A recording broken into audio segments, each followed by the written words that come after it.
the purpose of a dark and light reality. Okay, the purpose of a dark and light reality. So I'm just going to check on my screen here just to see who's here, because sometimes the comments don't show up here on my screen. So that's the title of today, The Purpose of a Dark and Light Reality. If you don't know me by now, my name is Jayme Hernandez, founder of Breakthrough Yoga Coaching Method. And I help you, and my mission is to help you bridge your spiritual practice with your business practice so that you can grow emotionally and financially.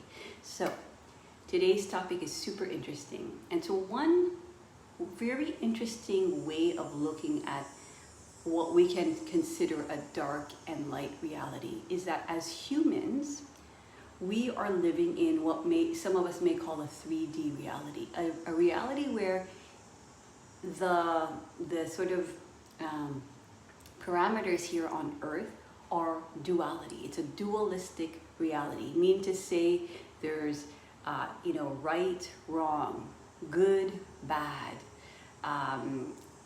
left, right, I like it, I don't like it, it's enough, not enough, dark, light. So there's all of these dualities here, and I want you to just consider what lens do you tend to look through the world from? Are you a right, wrong? Hello, Katie. Do you tend to look at things through the lens of right, wrong? Do you tend to look through the lens of good, bad? You tend to look through the lens of I like it, I don't like it. So if some of those things come up for you, write me in the comments. Or do you tend to look through things like it's enough, not enough? And again, none of these are right or wrong answers. It's just to see what lens of perception do I tend to look from. Excuse me. And one way of thinking about this is from the brain perspective, right? One way of thinking about all this kind of this logical left problem-solving brain is that I tend to look through the good versus bad. Okay, so Katie says she tends to look for the good versus bad. And again, it's what we want to think about it. This is our problem-solving brain. This is our left brain that naturally will have that kind of duality. It will have some form of black, white, right, left, good, bad. So we want to start to see, well, what is our preference? How do we tend to see the world? Okay? And so our logical brain is the problem-solving brain. It is the one that is always going to look for a solution. It's going to look for the problem. It's going to look for the solution. And it's going to circle in that area because that's what the left brain does. And the problem I see is when we tend to spin in that place and we don't necessarily move out of that problem-solving place enough, right? So it's like, enough, that's maybe enough. If we tend to be there very dominantly compared to the right brain, and the right brain is the creative side of our brain. It's the playful side, it's the imagination side, it's the infinite possibility side, okay? And both are important. Just like dark and light realities are important, both are important. But here's what I see for spiritual entrepreneurs and where we possibly can be utilizing the left and the right brain in the wrong order, right? Just like we're maybe utilizing dark and light in the wrong order. So sometimes what happens is we utilize and we start from the problem-solving part of our brain. And again, the issue with that is then we tend to spin in that area, and one problem needs a next solution to another problem that needs a next solution to another problem that needs a next solution. Is this making sense?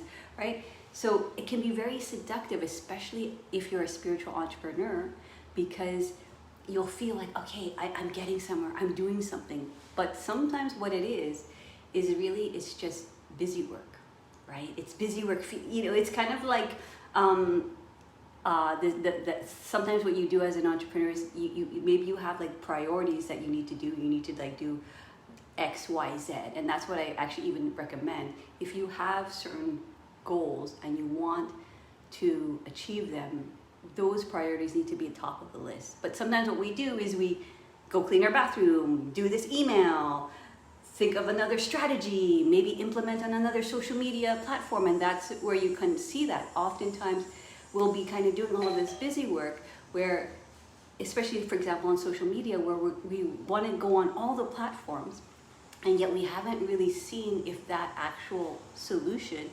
is the answer to the problem, right? But it feels like we're answering the problem, yeah? And so what happens, and because we have our creative brain will be very creative and continue to create different solutions, yeah? So then all of a sudden it starts to feel like I'm doing something, I'm figuring something out, which is totally, it's totally important. But what we teach our clients in our program in week 3 is we teach clients, well, 1, we first learn how to ground ourselves in our body. 2, we learn how to process emotion. But week 3, we learn how to clear the mind.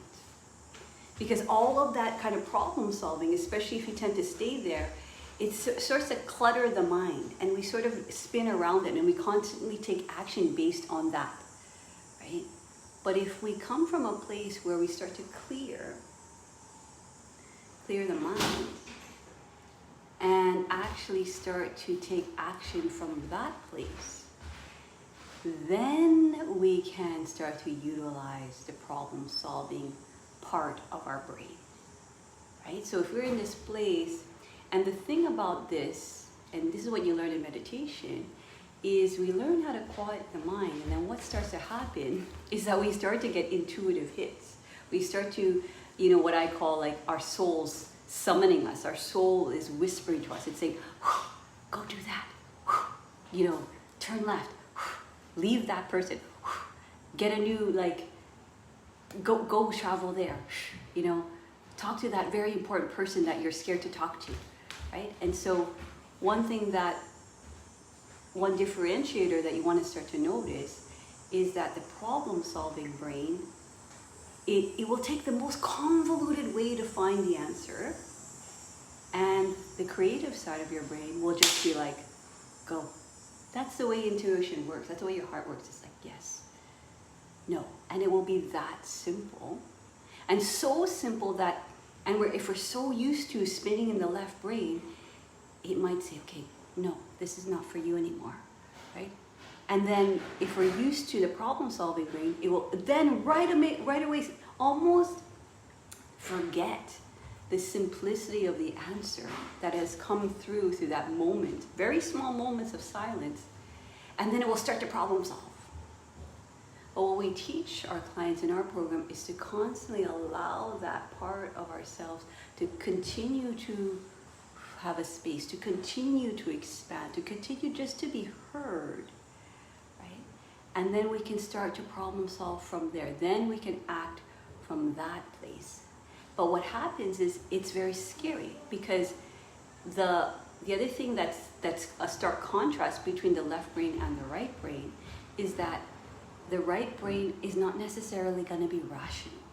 It's not going to give you the safe answer, because a mechanism of the left brain and that survival mode keeps us in that place of safety, right? Which is important. But sometimes when we're a spiritual entrepreneur and we're, moving outside of our comfort zone, right? Our survival zone, it's going to feel scary, yeah? And so what happens if we don't understand this mechanism, right? If we don't understand that we actually can be safe even when we're doing something scary, right? Then we can allow ourselves to still take action even when we are afraid of, again, call that important person, do this next thing, quit this job, leave this person, whatever it is. We can understand that it's part of that transition to our expansion, to our, what we call like in business, our leveling up. So there's always this, what Gay Hendricks called, if you ever read books, it's called the big leap, our upper limit, right? And as entrepreneurs, we're constantly moving, and as souls and as humans, we're constantly moving into our expansion, into our upper limit. And if we don't understand the transition between that scarcity, between that survival, between that place where if you start to take action from that scarcity place, from that survival place, there's no creativity there. There's no possibility there. There's no big vision there, right? There's no, I have a dream, because that's what it is. It's first a dream. Nobody can see your vision other than you. So that's where your own internal truth comes, and your spiritual practice helps you hold that truth and hear it clearly without the kind of survival mechanism. Okay, let me know if this is making sense. I see people are here. Say hello if you're here. Let me know if you have any questions. Okay, so let me know if that sounds familiar to you. If you're kind of in this place where you're constantly spinning reels, trying to address the problems. And then sometimes, occasionally, in your practice, maybe you have different spiritual practices. There's going to be like this little like whisper, and you're like, whoa, wait a minute. Where did you come from? And our first defense in the body, in the mind, and in our energy is going to be that of like, whoa, that's not safe, let's protect, right? Because the way it happens is we get externally triggered, okay, by external circumstances. And then the body literally remembers imprints we had when we were younger. So here's the thing. When we come into this earth, we come in as pure souls. And that's why whenever we are around babies, it's like we feel so expansive. We feel all that joy. We feel all that energy, because that's the pureness of the soul. And then, as it is in the human kind of reality, we get imprinted with our caregiver's light, okay, and dark, right? And so what happens is that the imprint happens in the physical body. So whatever something very similar, and then it comes in as often a traumatic experience. So I'll give you an example. Last week we had an interview with Nancy Hinojo, and she was talking about how her parents would fight, and her dad was an alcoholic. And so what would happen, so this is like a scenario, right, where this starts to imprint you as a child, right? And her parents would fight, and her mom would kick her dad out, and then her mom would, be inside the house, and she would be her pure self, wanting to love both of them, and very confused, because these are people who love her, and she loves them, so she wanted to, give her heart to both of them. So she would give her heart to her dad, and then her dad would be like, obviously he wasn't in a clear state of mind because he was an alcoholic, so we can have compassion for that. And so what would happen is that she would try to, nurture him, and he would be like, okay, go back in this house with your mom because, you guys don't love me. When it's so opposite to what her pure self was actually feeling. It's like, no, I love you, I want to nurture you. That was her expansive pure self, just acting from that soul place. And then she'd try to go back inside, and then the door was locked. So it left her in this very confused state. And then what happens is that we get that physical experience imprinted in the body, and it feels you have a physical feeling, right? And so I forgot to turn my mic on here. You have a physical feeling. And so anything like that would show up in, for example, in Nancy's life, where her especially with her kids, they were trying to kind of, they would constantly ask her for advice. And so because she always had that place in her that never felt that she fulfilled that need that she was trying to give to the people she loved, it would show up in her family dynamic with her kids, where she was constantly in problem-solving mode, always trying to fix and help her children in a way that is constantly from that left brain, from that survival mode, from that place where we almost spin there and we forget, right? Oh, wait, I can actually just be with my children. They don't need anything from me, and I don't need to be anything else. But of course, what happens is that subconscious belief that was imprinted as a child, right, is now the lens of perception in the physical body. So whenever sort of imagine a family member is trying to ask you something, just like her parents, your immediate trauma response will be similar to the way you learned when you were younger. Let me know if this is making sense to you guys, and let me know if you have a similar story to this, where it's like you've had experiences where you were just being your pure self, right? And then you responded in a certain way, and then you got kind of pushback because you were told it was the wrong response, when really it was the most pure response, right? And so then what starts to happen is whenever anything like that is on the external world looks and feels the same way, right? Somebody that she loves in her life who's asking her for something, who needs something, right? You're going to have a subconscious response of responding in the way that you did when you were younger. Oh, okay, I'm confused. I don't know what to do. Okay, so I'm going to be in this very quick, almost over-exaggerated problem-solving mode, because that's what I need to do. Because often when you are in a family with trauma, your survival mode is important, because you need to kind of get yourself out of the unsafe situation, yeah? And so then that becomes an overdrive, do you see? And so then the impulse of the pure part of you that is guiding you towards that loving, nurturing part of you, it gets suppressed. And then you get imprinted with this part of you in your body, and in your mind you have a story. You're like, okay, right, okay, so people I love, I gotta like, problem solve, so that way that's how I receive love.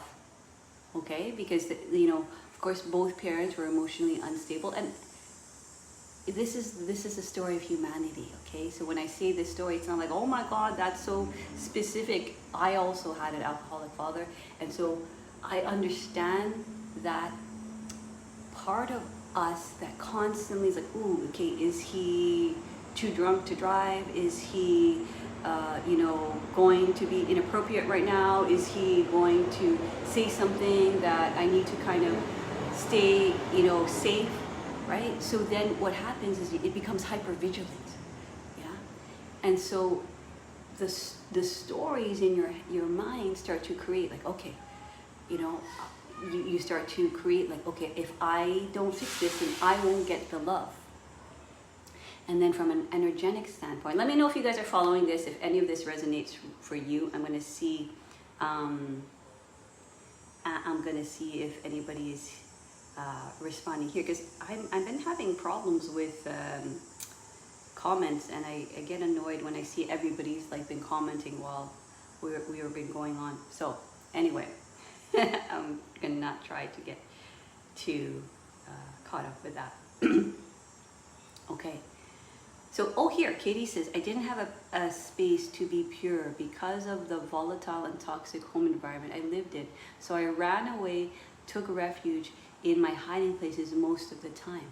And so that's so interesting, Katie, because this is where you start to see we either have the response of fight.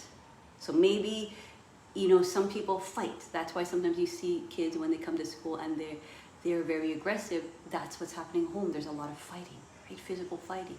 And for you, it's flight. Okay, I found safety by running away. And then freeze, I have another client who, her mom was very depressed, and she would just freeze in the moment because she couldn't understand. She couldn't understand like why her mom was, in this state of almost like numbness. So it was also very paralyzing. So there's this fight, flight, or freeze response. Okay, that's where that comes from, right? And so now it's beautiful that you notice this when you said, okay, yeah, I flight or freeze, right? And it's beautiful that you notice this, because then now, anytime, let's say, maybe you have a conflict, right? Emotionally, or somebody has some toxicity in the way they are, in the way that they are emotionally and energetically, most likely you're going to, right? Or you're going to run away. It's like, ooh, I'm out. Okay, I'm done. I'm not here. And that is helpful because you do want to keep safe. But where it's not helpful is as you start to listen to your soul that wants to expand and say, oh, take that opportunity, right? Talk to this person that's important. Leave that thing.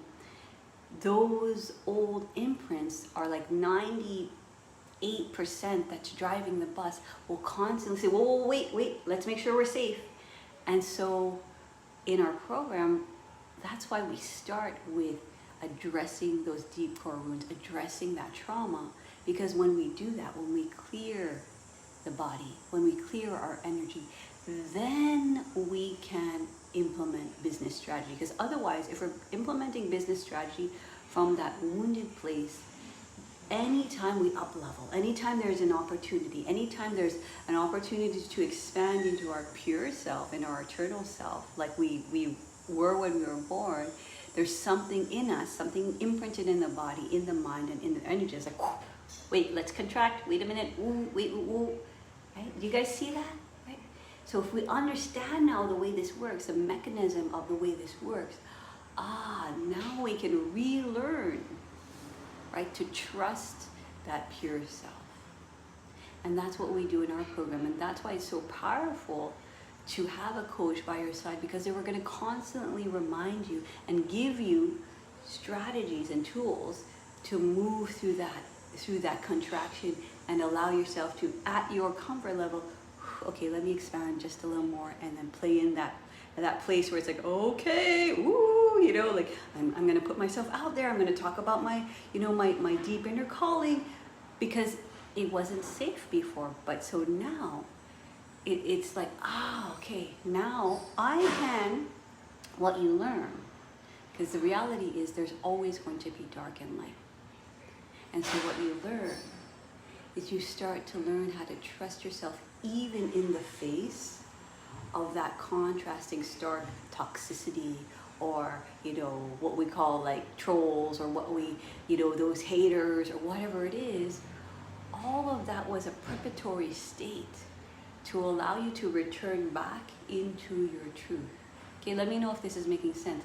And one of the ways I explain this is in the Hindu tradition, they call it's this kind of what they call the Dance of Leah. And the Dance of Leah, she descends into the dark and then ascends into the light. And so continuing to play within her own consciousness of dark and light so that she can remember herself. And that's exactly what's happening here on earth.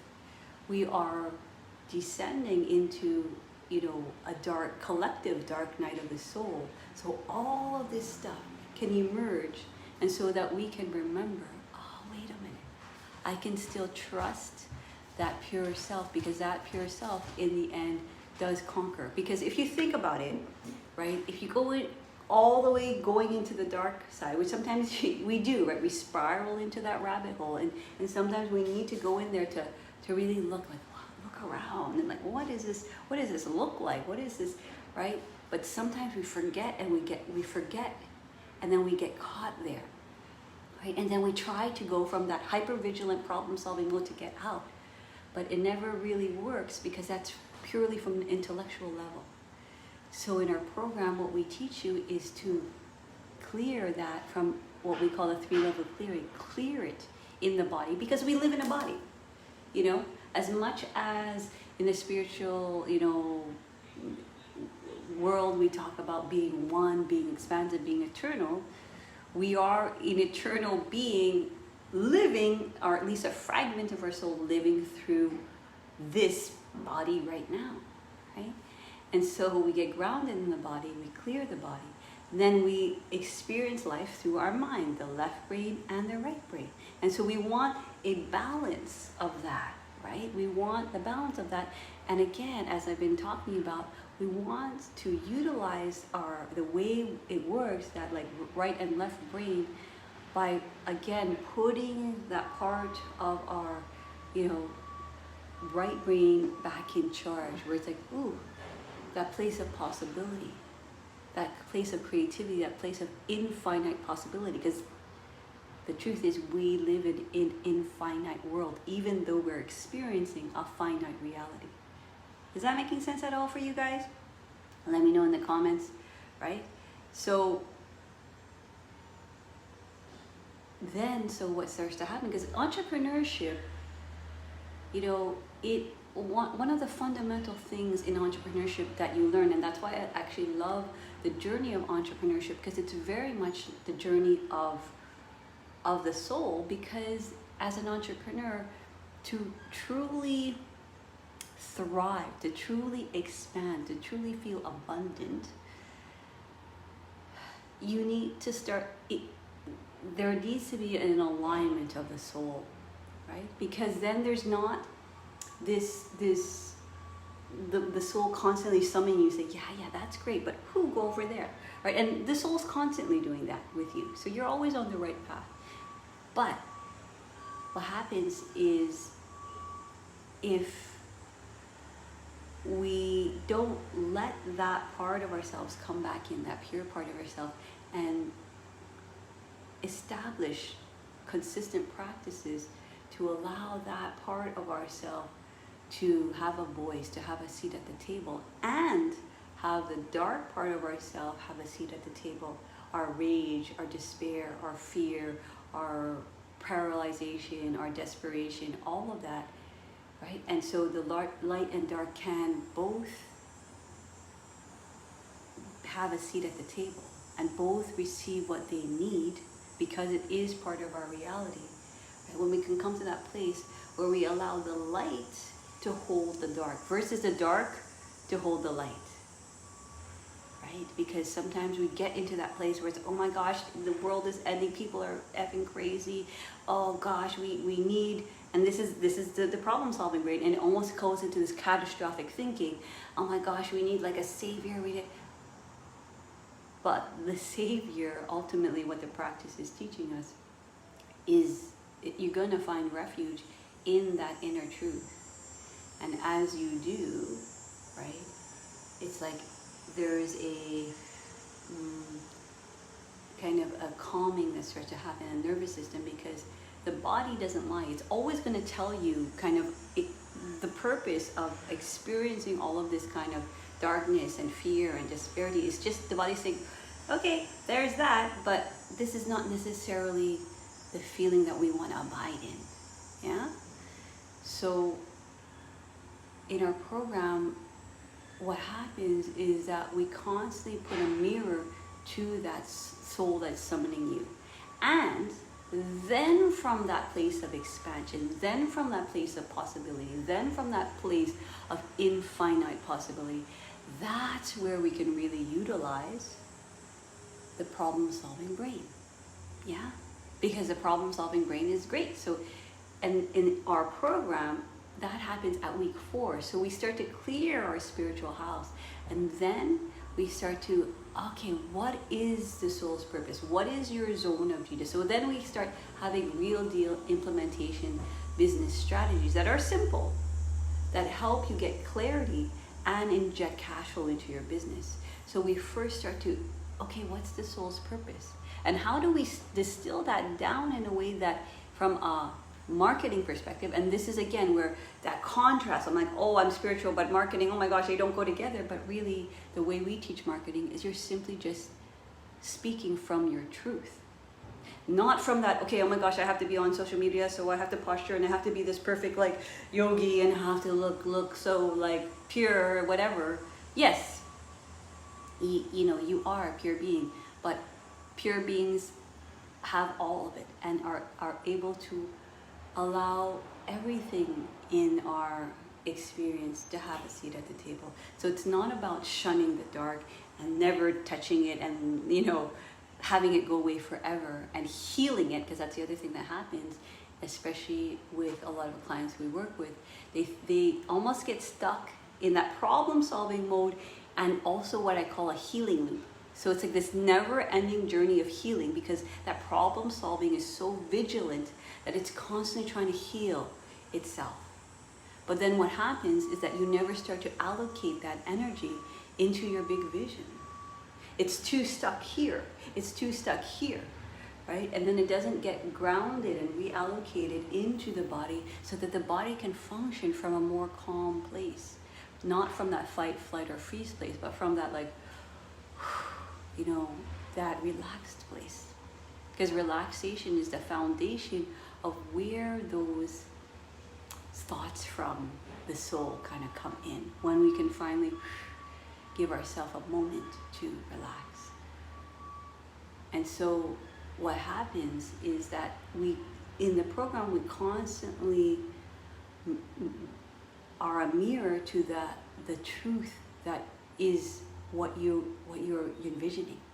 Because it's so easy, and me included, that's why I have my own coaches, it's so easy to forget, right? Because what happens, again, we go into our day-to-day, we go into our survival mode, we need to eat, we need to, you know, cook, clean, sleep, do the groceries, and then that kind of activates that problem-solving place, and we forget, right? Because what happens, what do we do when we're babies, right? We're not doing much, we're in the body and we're just being. And that's what the practice of meditation teaches you, right? Is to remember that beingness, that being part of you. And that's why babies are in that constant, pure joy and abundance. Because they're in that being place. They're not trying to problem solve, they're not trying to fix, they're not being imprinted with all of these different things that the body needs to do, right? In some ways they are on a subtle level, but because they haven't been overdosed with it yet, right? All of the imprints of the dark side of our caregivers, and of course the light side, then there's this beingness. And that beingness is so generous, it's constantly going to give to the world. Have you noticed when you see a baby, it's like they just give themselves, right, to the world. They're just this open being. And again, of course, if something is happening within the collective, right, some catastrophe, or happening with mom, some sort of trauma, then they're going to be imprinted much earlier. Okay, that also happens. But at their essence, you'll always see children at the very, very beginning of our lives constantly coming back to that pure being. And then again, like we said, when it constantly is told the message, oh, that's the wrong response, oh, that's the wrong response, oh, that's the wrong response, we begin to believe it. And so here's the game, right? That's a Dance of Leah. Like we go and we descend down into the dark. We must descend to ascend. We go down into the dark, right? And what happens is we build a lot of energy. So from an energetic perspective, right, we build a lot of energy around the experience, right? So when you're in survival mode, right, or you're being in a toxic relationship, or you're being abused physically and emotionally, there's so much energy there because you have to be vigilant, you have to survive, you have to be safe, you have to constantly think about how to keep yourself safe. And so what starts to happen on an energetic perspective is that you build this dense fuse of energy. And it's very, this dense fuse of energy, what starts to happen is it builds momentum until we start to learn how to kind of come back into our light and allow that kind of, that dark part of us to, and those traumatic areas in this world, to have a place, then we can start to expand. And that fuse actually becomes the spark, it actually becomes the fuse that reallocates, and this is what we teach our clients, is to literally reallocate that fuse of energy into the vision. Let me know if that makes sense, right? So from an energetic perspective, that's what's actually happening. You're building energy around something until there's a readiness, to continue to let it expand. And it's going to expand and contract, expand and contract. And then finally, the more we allow ourselves to stay in that expanded eternal state, then that gives space and freedom and illumination on all of those areas that are angry, that are sad, that are scared, that are fearful, that are paralyzed, that want to fight, that want to flee, that want to freeze. We start to illuminate that aspect of us and give it freedom, give it space. Because what happens, and this is what we're talking about, that tension, that the purpose of the dark and light, right, is that at first it feels like that right and left brain, they're fighting against each other. They're good, bad, right, wrong, right? And so that will never really win, because that's that duality, right? But then all of a sudden, when we start to allow that aspect of duality, that dark of duality, to become illuminated to, okay, what does it need? Because even if it seems like there are powerful leaders leading the way, what's really leading the way is there's this wound, right? Especially if the leaders are creating suffering for other people, right? So,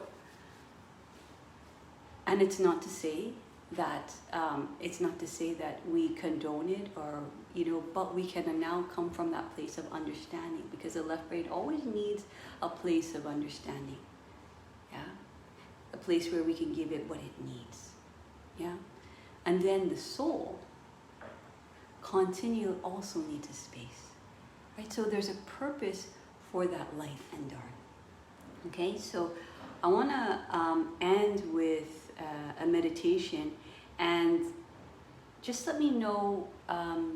Let me just recap. So one, we start to look into if right now you're in a place, if you're an empath first of all, and you tend to feel other people's energy and the collective energy, and if you're feeling that tension between the collective as a whole, and that might lead you into a place of despair, in that kind of hole of despair, number one. It can lead you into number two, where you're just numbing out to the whole thing because it's overwhelming. Or number three, you're starting to expand into your truth, because that contrast is so stark that you have to almost center yourself in that truth, right? That's your soul is. That's where you seek refuge, right? So there's that. And then we start to look at, why does this play out in humanity? Because we are living this dualistic reality. And if we look at it from a brain perspective, there is the left brain, right, wrong, good, bad, I like, I dislike, right? And then we can start to spin there, and we don't realize that we're spending a lot of time there.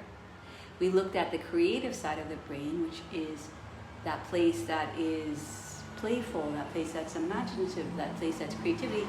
And so you'll see, if you have this pattern of like, oh my gosh, I know what to do, yeah, and then you go back, and oh my gosh, I know what to do, and then you go back into that place of despair, it's because that subconscious overdrive is driving the bus. So I just want to point that out, because I know some people are like, sometimes I feel really good and sometimes I'm in despair. Sometimes I feel really good and sometimes I'm in despair, which that back and forth is actually normal, but we don't necessarily understand how to live in both.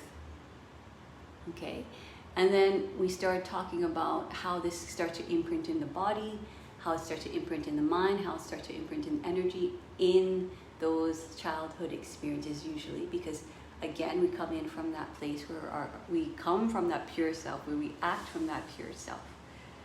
And then I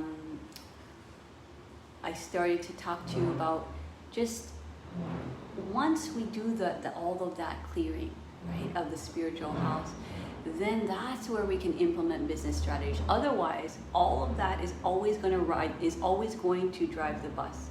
we're going to be constantly in this place of like, I know what to do because maybe we practiced a little bit, like maybe we practice yoga, maybe we practice breathing, maybe we practice, but unfortunately that just manages our state of being, but it doesn't necessarily get to the root of where it's coming from. So that root is always going to feed, right, the rest of the being, and it's always going to try to keep us safe. So we talked about also like that whenever we're entrepreneurs, we're constantly in this expansion. As humans, we're constantly in this expansion, right? And so if we understand what that transition is like, where that safety part of us is going to kick in, then we can understand how to hold both that place that wants to run, that's scared, that's angry, whatever it is, we can hold her in a way from that light place. Because again, we talked about utilizing that problem solving and that creative brain in the other direction. Start with the creativity and practice, continue implementing practices on how to trust that pure self again, right? Because that's sort of the game that is happening, falling into that darkness and then remembering back into the light. Yeah, and it's just this constant kind of journey, right? This again, in the Hindu tradition, that play, right? And if we can kind of expand out and understand that we are actually playing this role as a human being from a bigger perspective, from the soul, sometimes that helps us come from that macro perspective where we're not just stuck in, our brain and the way it works. We actually understand, this is a fragment of my soul that is experiencing this dualistic reality where there's a beginning and an end. When really, reality, that everything is happening at the same time. So the soul, another thing the soul wanted to experience, and this is the way I see it, so you could see it the way you want, is that it wanted to experience a beginning and an end, a birth and a death, right? But when we understand that that's an experience, and it's not the only experience of our true self, it can, even just from a logical perspective, give us a little bit of peace and understanding. Okay, right? Well, that's what's happening now, right? And again, do I understand reality and know that that is a truth? But the thing is, as human beings, we create our reality. So the way I see it is, we may as well create what we want to create, because nobody's going to know whether it's good or bad, right or wrong. Nobody. Other than that truth inside of you, right? That thing that compels you forward, right? So let me know in the comments, is there one reality? So just, let's do this, let's end with a meditation. Okay, so this is perhaps a little bit of a framework for the spiritual side, or the practical spiritual side of the practice, right? So that it's not just this philosophical thing. Let's just start to come to that place and ask yourself in this moment, what is the reality I want to create?